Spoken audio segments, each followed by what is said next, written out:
Hello everybody and welcome back to the strawberry fields. As the morning sun peeks through the blinds, the whole house stirs.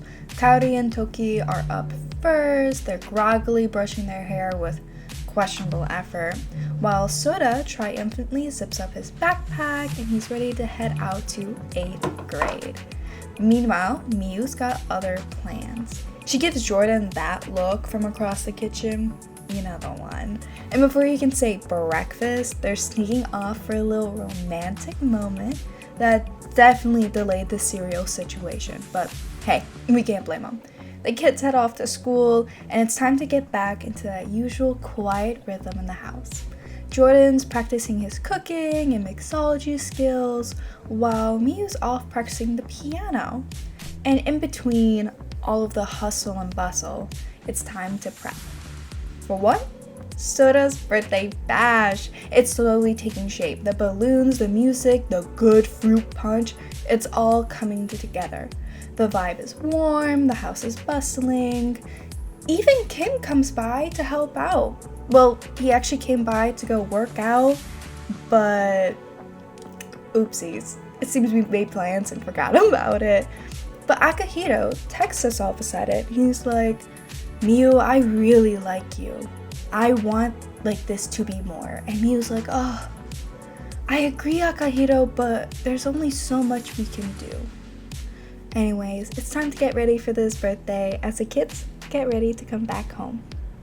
And finally, it's the big party. Our little dude is about to leave childhood behind and step into the dramatic and awkward world of teenagehood.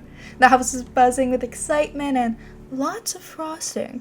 Miyu's lighting the candles, Jordan's running around in a party hat trying to find the Bluetooth speaker, and the twins are taste testing the cake. Spoiler, they approve. The friends and family start rolling in. Jasmine, Sunki, even Serenku. Nara couldn't make it because of scouts, unfortunately. And even Akihiro came with a suspiciously perfectly gift-wrapped gift. The music going, the food is out, and Sota is glowing brighter than the candles on his cake. And he makes a wish, probably for a gaming console or something, blows out the candles, and poof, there he is. Taller, cooler, still Sota, just with slightly more mood swings incoming. Everyone cheers, Jordan gets misty-eyed, Miyu hugs him, Kaori and Toki immediately try to convince him to give them piggyback rides. But it was a good day all around. I ended up jumping in and giving Sota a little bit of a makeover after the party ended and I put everyone to sleep, and I think he's looking quite handsome. But it's Sota's first ever day for high school. You can feel the nerves in the air. He's standing in front of the mirror trying to decide if his hair looks better messy on purpose or just like he forgot to brush it. Miyu's in the kitchen packing him lunch, and Jordan's trying to give him a motivational speech but keeps on stuttering. But Sota takes a deep breath, grabs his backpack, heads out the door, only to realize halfway down the block that he forgot his school ID. He runs back, grabs it, then forgets his lunch. Classic. Once he arrives, it's a whirlwind.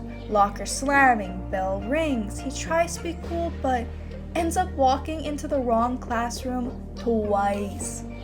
He did end up meeting this super cool guy while he was setting his locker up, and turns out he's on the football team, and now he's wondering if he should join.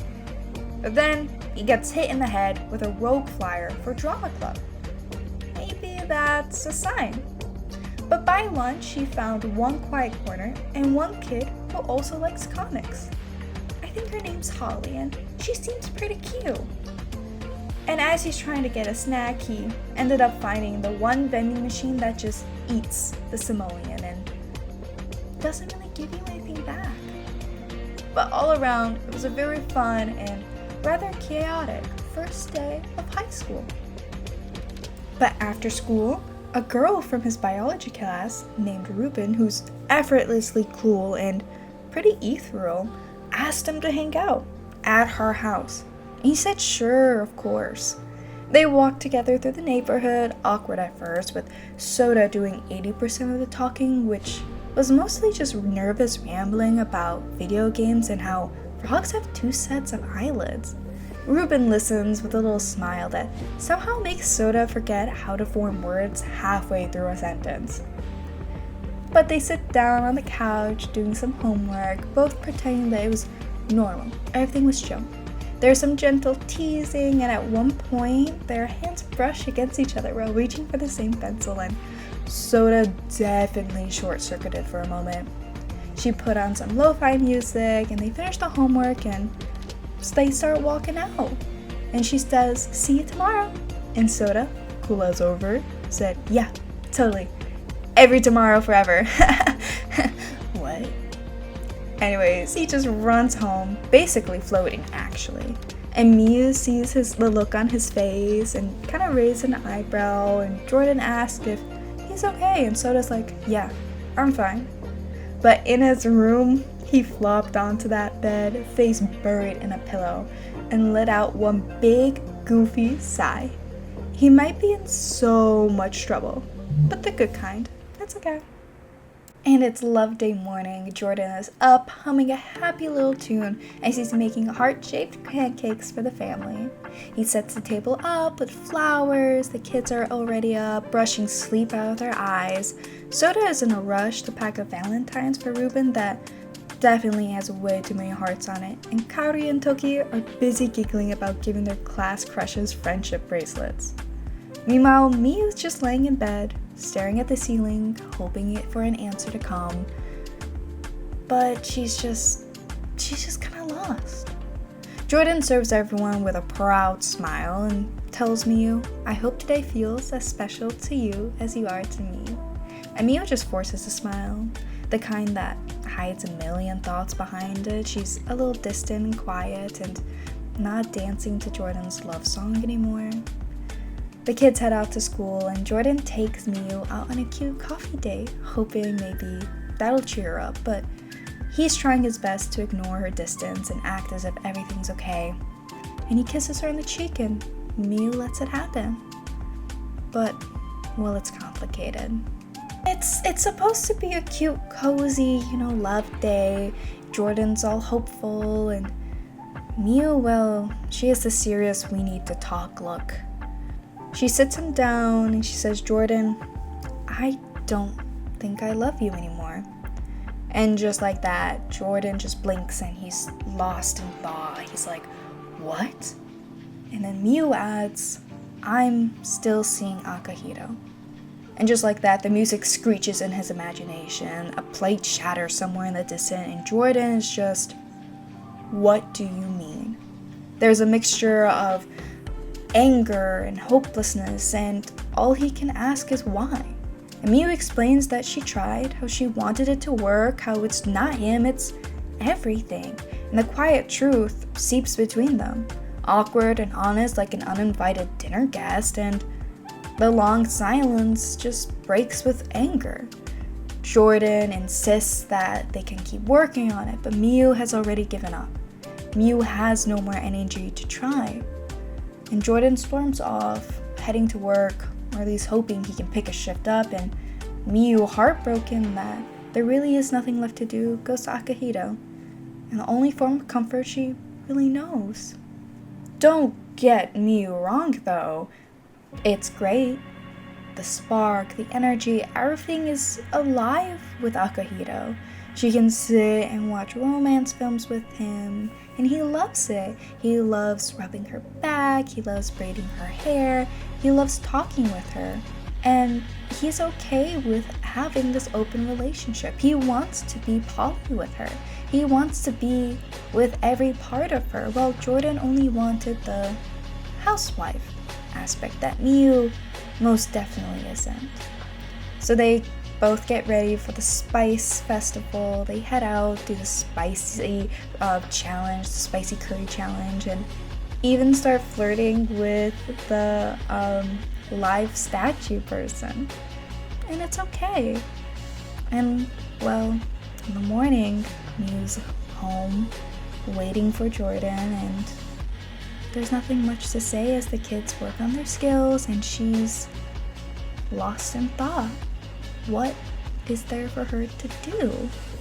Miyu calls Akira over. She needs moral support. He arrives with a warm smile and all, and she steps into his arms like it's the most natural thing in the world. One hug turns into one kiss, and Jordan chooses this exact moment to walk in.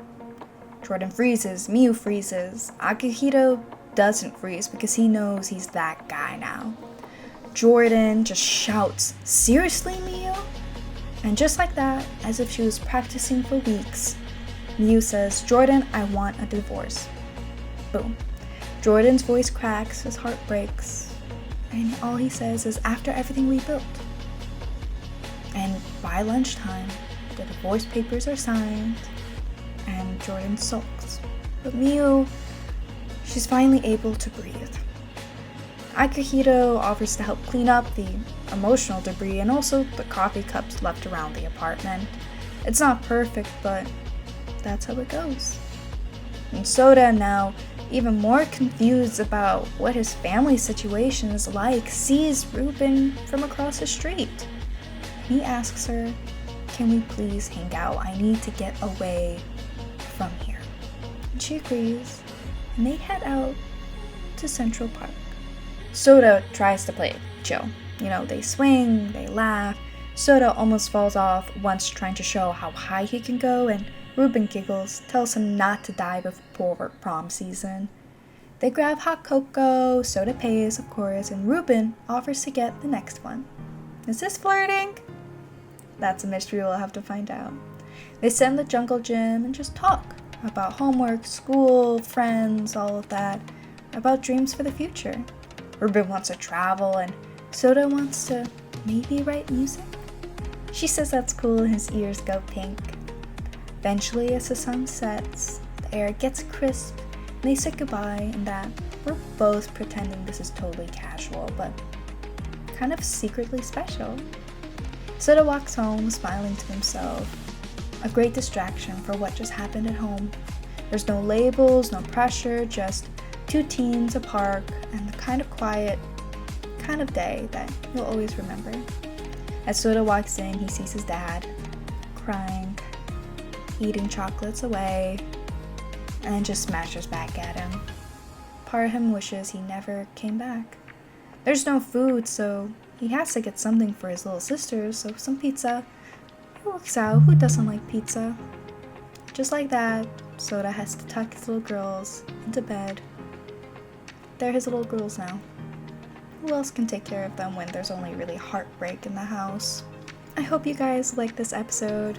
Remember to stay safe, stay cozy, and wait for next episode. It was a little heavy, but I promise it'll get better. Bye!